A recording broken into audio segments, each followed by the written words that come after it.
नमस्कार दोस्तों, मैं विनीता और आप देख रहे हैं द पैम्फलेट। बिहार कांग्रेस ने अपने ऑफिशियल ट्विटर हैंडल से एक बार फिर प्रधानमंत्री मोदी पर हमला करने के लिए उनके दिवंगत मां का इस्तेमाल किया है। 36 सेकंड के इस एआई जनरेटेड वीडियो में कांग्रेस ने अपने पोस्ट में लिखा है, साहब के सपनों में आई मां, देखिए रोचक संवाद। इस वीडियो में कांग्रेसियों की मानसिकता साफ नजर आती है। जब प्रधानमंत्री मोदी का विरोध करके या उन पर आरोप लगाकर भी वोट हासिल कर पाने की आशा नहीं है, तो अब गठबंधन उनकी दिवंगत मां को अपनी राजनीति के लिए इस्तेमाल कर रहा है। सवाल यह है कि बिहार में कांग्रेस पार्टी की राजनीतिक जमीन है कहां, जिसकी रक्षा में पार्टी इतना नीचे गिर गई है। देश की सबसे पुरानी पार्टी राजनीति में संविधान की मर्यादा और राजनीतिक संवाद में शुचिता का दावा करती है, पर पार्टी का खुद का आचरण इतना घटिया है कि क्या ही कहें। आखिर बिहार चुनाव में बार बार पीएम मोदी की मां के नाम का इस्तेमाल पार्टी को वोट दिला देगा क्या, या फिर पार्टी ढीठ होकर खुद के मंच से पीएम मोदी की मां को दी गई गालियों को जस्टिफाई करना चाहती है?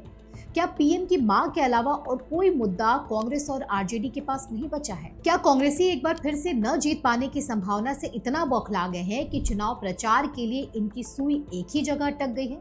अरे भाई, आपके नेताओं ने एक बार अपने मंच से गाली वगैरह दे दी, तो फिर प्रधानमंत्री की मां को अपने प्रचार के लिए क्यों इस्तेमाल कर रहे हैं, और वो भी इतने गंदे तरीके से? ठीक है कि राजनीति में आरोप प्रत्यारोप, बयानों का इस्तेमाल और राजनेताओं पर हमले के लिए मजाक वगैरह किया जाता है, लेकिन जो महिला इस दुनिया में नहीं है, उनका विरोध क्यों करना या उनका मजाक क्यों उड़ाना? जिस कांग्रेस पार्टी के लोगों ने इस वीडियो को पोस्ट किया है, क्या वो अपने जीवन में मां के महत्व को नहीं समझते?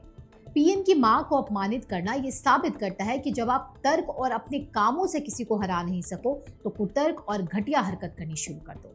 बस यही काम इन दिनों कांग्रेस और आरजेडी कर रही है। राबड़ी देवी जो बिहार की मुख्यमंत्री रह चुकी हैं, सोनिया गांधी देश की सुपर पीएम रह चुकी हैं, इन लोगों का राजनीति में 3 दशकों से अधिक समय तक सीधा हस्तक्षेप रहा है। अब इनके लिए अगर प्रतिपक्ष या उसके नेता राजनीतिक बयान दे तो समझ में आता है, लेकिन पीएम मोदी की मां तो राजनीति का हिस्सा कभी नहीं रही। ऐसे में उन्हें राजनीतिक समाज में इस तरह से इन्वॉल्व करना कहां तक सही? इससे पहले भी पीएम मोदी को कांग्रेस की तरफ से नीच आदमी, चाय वाला, चौकीदार चोर है, वोट चोर तक कहा गया। ठीक है, वो आपके राजनीतिक प्रतिद्वंदी हैं, लेकिन उनकी दिवंगत मां का नाम इस तरह से इस्तेमाल करना घटिया राजनीति का परिचय देती है। पीएम की स्वर्गीय मां को गाली देना, अपमान करना, ये न केवल असंवेदनशील है, बल्कि ये देखना भी दुर्भाग्यपूर्ण है कि एक राजनीतिक पार्टी की सोच कितनी गिरी हुई है। आखिर में इतना ही कहूंगी कि देश की मां बेटियों के सम्मान का दिखावा कर कांग्रेस जिस तरह से सत्ता में आने के सपने देख रही है, वो ढोंग और दिखावे के अलावा कुछ भी नहीं है। बिहार चुनाव में बार बार कांग्रेस और आरजेडी की तरफ से प्रधानमंत्री मोदी की दिवंगत मां के लिए अपमानजनक शब्द बोले जा रहे हैं। ऐसे में आपका क्या सोचना है,